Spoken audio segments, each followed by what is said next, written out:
welcome back to my channel. My name is Tash.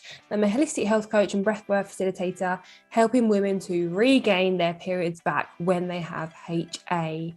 Today I want to talk about some food rules and habits that you might have that you may even not realise and that are contributing to your period loss, and also some questions that you can ask yourself surrounding this to help you proceed forward and move in the right direction to recover your period. So what are food rules and habits anyway?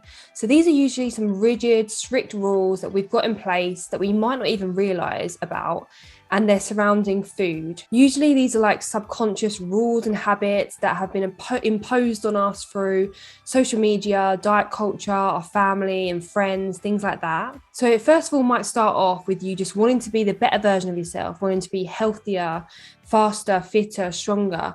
And then it becomes that little bit too far, that step too far, and you've got them disordered eating habits and food rules in place that make you feel really guilty if you're not following them. It makes it awkward in like social situations where you're not going out with friends. You feel like you really need to work out and kind of like earn your food. And it just goes down that line. This disconnects us from our body and our hunger cues, meaning that it contributes to an energy imbalance and our period loss, and adding that extra mental stress to our plate. There's lots of different examples of food rules, of these food habits and disordered eating habits. And often I'll talk to clients and they might know a few off the top of their head, but it's not until we really dive in and I ask them questions, give them examples, that they actually realize, wow, I actually have a lot more of these disordered little habits and traits I kind of didn't even realize, brushed under the carpet, or thought was even normal because other people around me are doing that it's not until you bring it to the surface that you think, oh, okay, I am really strict with that.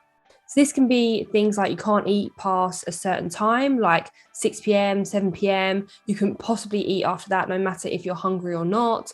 Maybe you're avoiding butter, avoiding dairy, only having one slice of bread a day, or limiting those slices of bread per day. Using small cutlery can be another thing, or eating in secret. Not allowing yourself to eat a whole banana, having like half a banana and putting the rest away. Liquid calories can be another thing. So this can be that you don't want to have milk or cream in your drinks, or milkshakes you wouldn't have, or smoothies, or orange juice. Baked goods are usually a thing that could be quite fearful, like pastries, eating out, always wanting to check the menu before we go out, maybe having chewing gum as well, or coffee instead of food. Having organic food is another one, and also sticking to your time schedules for meals. So knowing that you can only eat at this time and then your snack is at this time, being super rigid with what you're eating, only wanting to eat healthy food, and everything just basically taking up a lot of mental space. So some questions to ask yourself, to ponder on, maybe journal on. The first one being, what are your food rules? So have a little think, maybe ask some friends to just sit with yourself and see what comes up, and if you can resonate with any of those food rules or little disordered habits that I mentioned. And also I want to say that these kind of things that I'm mentioning, giving examples about, they typically, like by themselves, might seem as like okay things, or you're just being really health conscious, you're being wary of what you put in your body basically, and maybe it's okay. But it's when you go that little bit too far, it takes up way too much of your mental space and clarity in your head, and basically you've lost your period, and we know that deep down some of these things are contributing to that. So the second question you could ask yourself is, how did we come up with this rule? Where did it even come from? Where did we hear it from? Was it a magazine? Was it your friends, family? Who made up this rule? The third one is, what happens if you break that rule or habit? Next, you want to ask yourself, is it based on fear or is it based on fact? Then you might want to ask yourself, how is this way of living, this habit or this thing that I've picked up, how is that impacting my life, my work life, my relationships?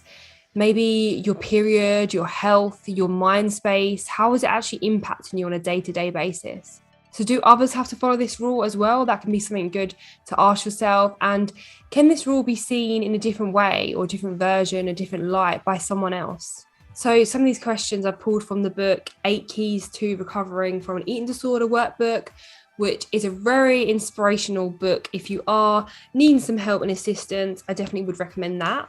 I will put some notes about where you can get it from and the author and things like that. But there's some of the questions that I feel like you could definitely ponder on and get some good answers, and maybe put some steps in place. Once you can take a step back, you can put some steps in place about how you're going to move forward and conquer some of these fears and these habits and basically challenge them. And the more and more you challenge these, the closer you will be to period recovery, especially when you've got hypothalamic amenorrhea. Hopefully this gives you some information that will propel you into your period recovery journey. If you need any more support, coaching, information, just a little chat, then follow me over on Instagram at whole.heartly.tash. And I'll see you in the next video.